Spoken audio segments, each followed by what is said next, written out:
पावसाने अक्षरशः थैमान घातलंय। मराठवाड्याला तर पावसाने प्रचंड झोडपून काढलंय। मराठवाड्यातील धाराशिव, बीड या जिल्ह्यांना पावसाचा सर्वात जास्त फटका बसलाय।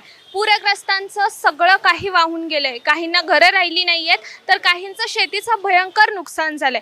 कितीतरी शेतकऱ्यांची गुरं वाहून गेली आहेत। एवढं भयंकर नुकसान झालेलं असताना या पूरग्रस्तांना महाराष्ट्रातील विविध स्तरांमधून मदत केली जाते। यातच पुण्यातून देखील 1 लाख मोलाचा हात देण्यात आलाय। पुण्यातील भाजी विक्रेते शरण वनवे यांनी ही लाख मोलाची मदत केली आहे। यांनी या पूरग्रस्तांना 1,17,000 रुपयांची मदत केली आहे। शनिवार येथे असलेल्या त्यांच्या भाजी स्टॉलवरनं ही मदत करण्यात आली आहे। आपण त्यांच्याशी संवाद साधूयात की त्यांनी ही मदत कशी केली आहे।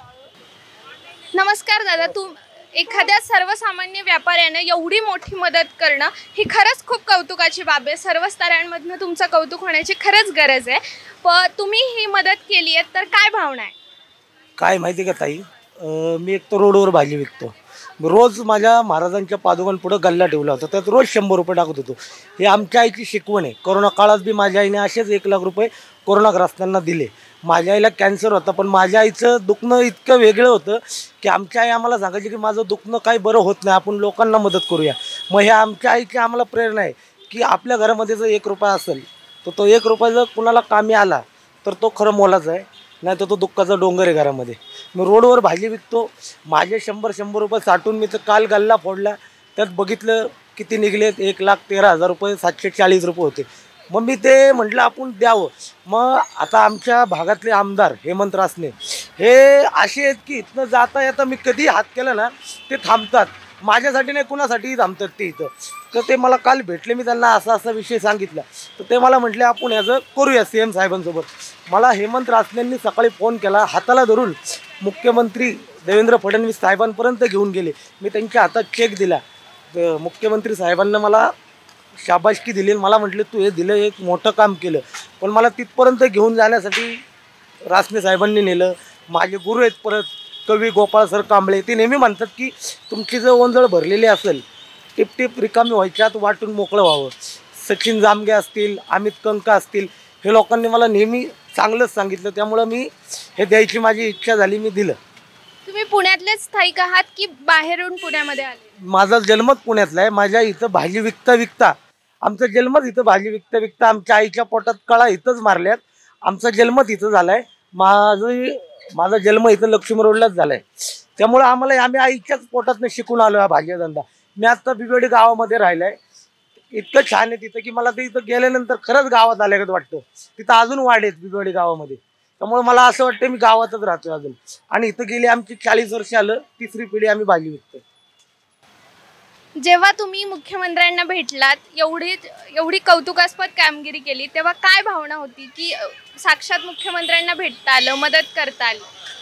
काय नाही, मला त्यांनी बोलवलं, असं समोर घेतलं जवळ। मला इतक्या लोकांच्या गर्दीमध्ये मला 10 मिनिटं माझ्याशी बोलले, माझं सगळं सांगितलं। आशेने असं वेल्डन म्हटले, तुझ्यासारख्या मुलांची महाराष्ट्राला गरज आहे। आणि आपलं एवढंच सांगणं आहे, शेतकरी राजाच आहे, कारण शेतकऱ्याचं। आणि मी फक्त आहे ना, मी स्वतःच्या हातावर मी गोंदलेले आहे, हे मी फक्त आहे ना द्यायला आलेले, घेऊन काहीच जाणार नाही। त्यामुळे प्रत्येक माणसाने ना नेहमी देत राहावं। मी द्यायला आलो, मी काहीच घेऊन जाणार नाही। त्यामुळे मी माझ्या दोन्ही हातावरती मी नेहमी उठता बसता आपण म्हणतो की आपण फक्त समाजाचं देणं लागतो आणि देणंच लागतो। आणि शेतकऱ्यासाठी माझी एवढी भावना आहे की शेतकरी एक दाना पिकून आपल्या ताटात आणून पोचवतो, आपण त्या प्रत्येक कणाचा आदर केला पाहिजे। रात्रंदिवस वादळ वारे पाऊस यातनं वाचून आपल्यापर्यंत एवढी भाजी एवढं पोचवतो, मग आपण त्या अन्नाचा आदर केला पाहिजे। त्याचा शेतकऱ्यासाठी आपण सर्वांनी प्रार्थना केली पाहिजे की शेतकऱ्याला चांगले दिवस यावेत। मी रोडवर भाजी विकतो, मी रोज शेतकऱ्यांमध्ये असतो। आणि मी ज्या बाजारात असतो ना, तिथले बाजार प्रमुख किरण घुले हे शेतकऱ्यांसाठी इतकं मदत करतात, तिथं मी डोळ्यांनी बघितलेले। आणि मी ज्या बाजारात जातो ना शेवळवाडीतल्या, तिथल्या प्रत्येक शेतकऱ्याचं मी दुःख जवळनं नेहमी बघत असतो। त्यामुळे मला शेतकऱ्याविषयी जरा कळकळ मळमळ होती, त्यामुळे मी हा एक छोटा आपला खारीचा वाटा म्हणून दिला। तुम्ही किती वर्षांपासून भाजी विक्री करताय? आणि आई आधी भाजी विक्री करतच होती जसं तुम्ही सांगितलं, तुम्ही किती वर्ष झालं हा स्टॉल सांभाळ? मी आता मला 20 वर्ष आले, 20-22 वर्ष आले। त्याच्या आधीपासून माझी आई लहानपणापासून, म्हणजे माझ्या आईने जशी शाळा सोडली 5वी पासून इथं भाजी विकते, आमच्या आजीपासून। आणि मी तुम्हाला सांगू का, ह्यात सगळ्यात मोठा माझा शंकर महाराजांमुळे माझं लय कल्याण झालं. शंकर महाराज जर नसते कळाले ना तर माझी आई सुद्धा कळाली नसती मला. त्यामुळं ह्यातलं 50% आईला आणि 50% महाराजांना वाटा आहे माझा, मी जे काय केले ते. कारण शंकर महाराजांपाशी जाऊनच मला ही प्रेरणा मिळाली की आपण काहीतरी देणं लागतं. भक्तीतून माणूस घडतो असं म्हणतात, ते तुमच्या बाबतीत अगदी खरं आहे असं म्हणायला हरकत नाही. अहो तुम्ही देवाला आहे ना, देवाला मागताना असं मागा ना की देवाला तुम्हाला देताना आनंद वाटला पाहिजे. मी देवाला असं एकच मागितलं, चिंतनात मन माझे रमो नित्य देवा, हिच एका असं आता करून घ्यावी सेवा. काय मागता तुम्ही? सेवा मागा ना देवाला, देव हसत हसत देतो. देवाला मागताना असं मागा की त्याला देवाला देताना आनंद वाटला पाहिजे. त्यामुळे मी जेव्हा देवाला मागितलं, आणि तुम्हाला खोट नाही सांगत, मी परवा दिवशीची रात्रभर जागा होतो की मला हे पैसे इथं द्यायचे. मी ते उघड्या डोळ्यांनी स्वप्न बघितलं, आणि जो उघड्या डोळ्यांनी स्वप्न बघतो ना त्याचे सत्यात खरंच उतरतात. बंद डोळ्याचे स्वप्न कधीच पूर्ण होत नाहीत. मी हा अनुभवलाय 2 दिवसामध्ये. बाकीच्या सगळ्यांना काय सांगाल?